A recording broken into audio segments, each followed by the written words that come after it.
Hello friends, welcome back to my YouTube channel. कैसे हैं आप सब? आई होप आप सब बहुत अच्छे होंगे और मैं भी बहुत बढ़िया हूँ। तो सुबह सुबह ना आज मॉर्निंग के टाइम पे गर्मी बहुत हो रही है एक तो आजकल। तो पतिदेव जी कहने लगे कि चलिए चाय बनाइए, तो मैं बस चाय बना रही थी और सोचा व्लॉग भी स्टार्ट कर देती हूँ। और आजकल ना बहुत आलस आ रहा है, तो कल रात को मेरा मन हुआ कि मैं अपना सूट की कटिंग कर लेती हूँ। बहुत दिनों से पड़ा था और कहीं बाहर जाना भी नहीं हुआ, तो मैंने सोचा इस बार खुद से ही सिल लेती हूँ। तो यहाँ पे मैंने कपड़े को फोल्ड करके रख लिया। मैं यहाँ पे इसका बना रही थी प्लाज़ो, और बहुत टाइम के बाद मैं सच में अपने आप खुद से अपना सूट सिल रही हूँ। बहुत टाइम मीन्स के कम से कम मुझे 1 साल हो गया मैंने खुद से अपने कपड़े नहीं सिले। तो बस थोड़ा सा कन्फ्यूज़न हो रहा था, वो क्लियर किया। और मैंने अपना नाप ले लिया था पहले ही, जो कि मैंने डायरी में लिखा होता है। तो यहाँ पे मैंने कपड़े को फोल्ड करके रखा है। ये मैं बना रही हूँ पोंचा, इसका 8-9 पोंचा, मैं इसका 9 पोंचा इसका तैयार रहेगा। तो मैं उस हिसाब से प्लाज़ो बनाऊँगी। और ये प्लाज़ो इतना कम्फर्ट होगा ना कि जो आप बाहर टेलर से भी प्लाज़ो सिलवाते हो ना, उससे भी बढ़िया सिल के तैयार होगा। और ये कई बार क्या होता है, हमारा प्लाज़ो पीछे से उठ जाता है या कुछ, तो वो चीज़ इसमें बिल्कुल नहीं होगी। तो जो ये प्लाज़ो की साइड वाली जो लेस आ रही थी ना, मैंने इसको हटा दिया। ये बाद में अगर मुझे यूज़ करनी होगी तो मैं पोंचे के लिए यूज़ कर सकती हूँ। और मैं यहाँ पे बार बार यही देख रही हूँ कि कपड़ा कहीं मैंने उल्टा ना रख दिया हो। और नीचे जो मैंने 2 इंच का गैप छोड़ दिया है, वो रखा है हमने एक्स्ट्रा, जो पोंचे के नीचे की सिलाई जो हम कपड़ा फोल्ड करेंगे। और पोंचा ले लिया यहाँ पे मैंने 37 इंच, जो कि मेरी तैयार नाप आएगा।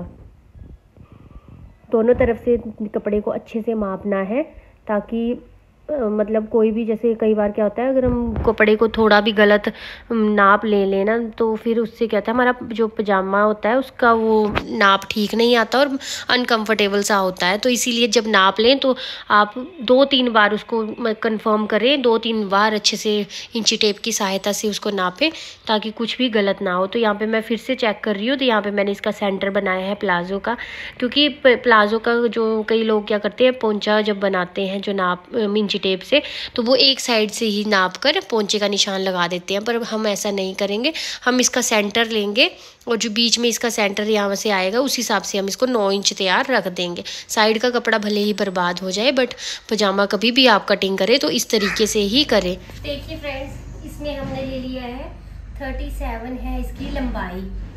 जो हमारा प्लाज़ो आएगा उसकी लंबाई आएगी 37। तो 37 आएगा इसका तैयार नाप। और ये जो हमने 2 इंच एक्स्ट्रा छोड़ा है, ये छोड़ा है जो पोंचा हमारा नीचे फोल्ड होता है, वो हमने 2 इंच एक्स्ट्रा नीचे छोड़ दिया है।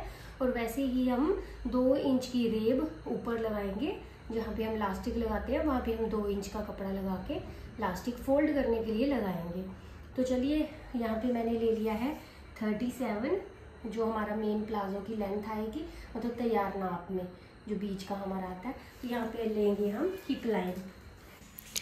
तो फ्रेंड्स, यहाँ पे हिप लाइन ली है हमने कमर के हिसाब से। जैसे कि आपका हिप है 40, तो यहाँ पे हिप लाइन आपकी आएगी 10 इंच। तो 10 इंच तैयार नाप होता है, तो उसमें हमने 2 इंच एक्स्ट्रा रखना है हिप में। तो उस हिसाब से यहाँ पे हम ले लेंगे हिप लाइन को 12 इंच। और इसी तरह जो नीचे भी हम अच्छे से माप लें। और जो आसन की जो लाइन हम ले रहे हैं, इसको हम लेंगे 12 इंच। ये भी सेम रहेगी जो हिप लाइन की सहायता से। और नीचे देखिए, ये वाली लाइन हम ले लेंगे इससे 2 इंच एक्स्ट्रा। ये आ गई हमारी 14 इंच आसन की लाइन। अब इसको यहाँ पे सीधे ही लाइन लगा देनी है। और नाप मैंने आपको पहले भी बताया है कि जब भी आप कोई भी कटिंग करने से पहले उसको बार बार मापें, ताकि कहीं भी आपकी छोटी भी मिस्टेक हो जाए ना, तो फिर कपड़ा ख़राब हो सकता है। तो देखिए, यहाँ पे मैंने 1 इंच का बीच में गहराई दे दी है, 1 इंच का कर्व बना दिया है।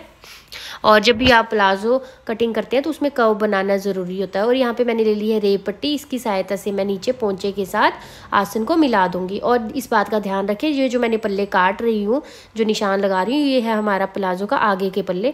तो इसमें हम एक्स्ट्रा नहीं रखेंगे। जैसे मैंने पोंचा 9 रखा है, तो 9 पर ही हम कटिंग करेंगे। और फिर जब दूसरा पल्ला काटेंगे तो उसमें हम 2 इंच का एक्स्ट्रा काट देंगे। और रेब पट्टी को हमने ऐसे ही दूसरी तरफ भी रख दिया है, और दूसरी तरफ इसको हमने उल्टा करके घुमा कर रखा है।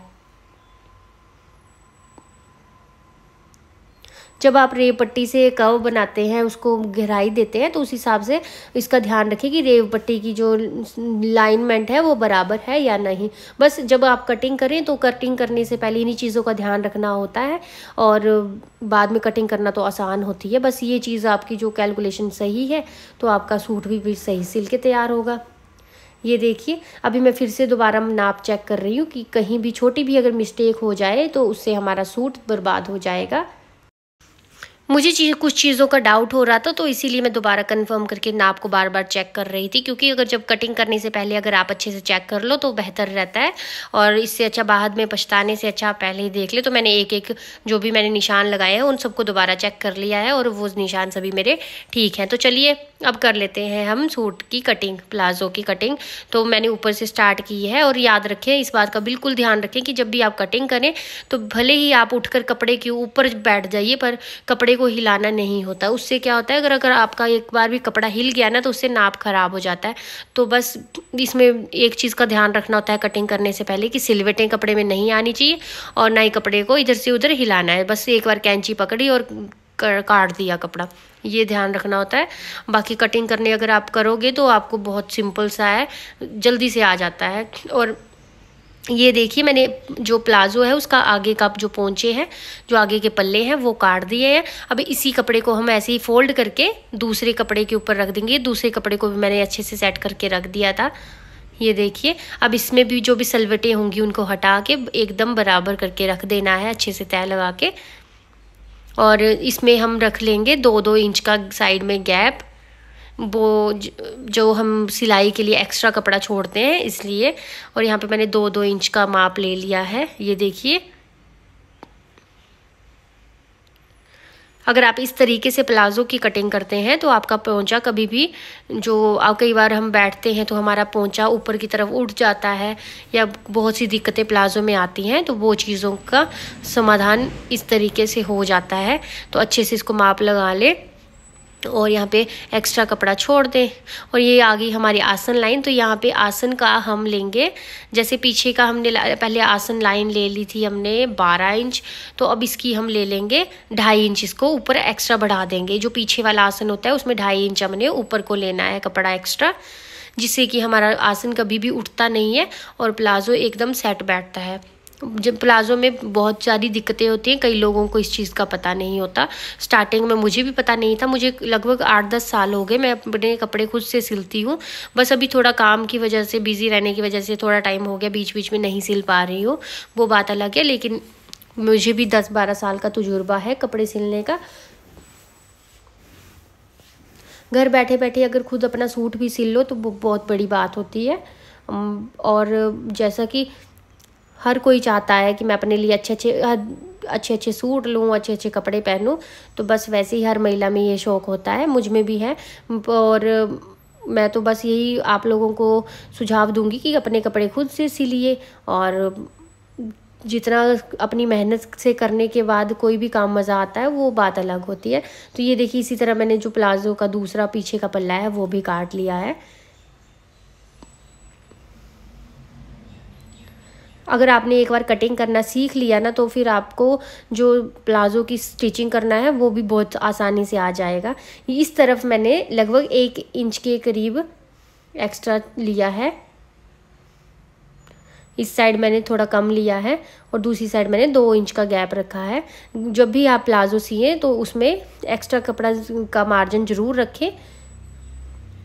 कई बार हमारा प्लाजो तंग या कुछ भी हो जाए तो उसका समाधान हो सके। और ये मैं पट्टी काट रही हूँ लास्टिक के लिए, जो कि मैंने लास्टिक के लिए वहाँ पे एक्स्ट्रा कपड़ा नहीं छोड़ा था। ये रेब पट्टी हम एक्स्ट्रा से लगाएंगे, जब हम लास्टिक लगाते हैं तब इसका ऊपर जोड़ लगा के उसको सिलेंगे और यहाँ पे हम लास्टिक को लगाएंगे।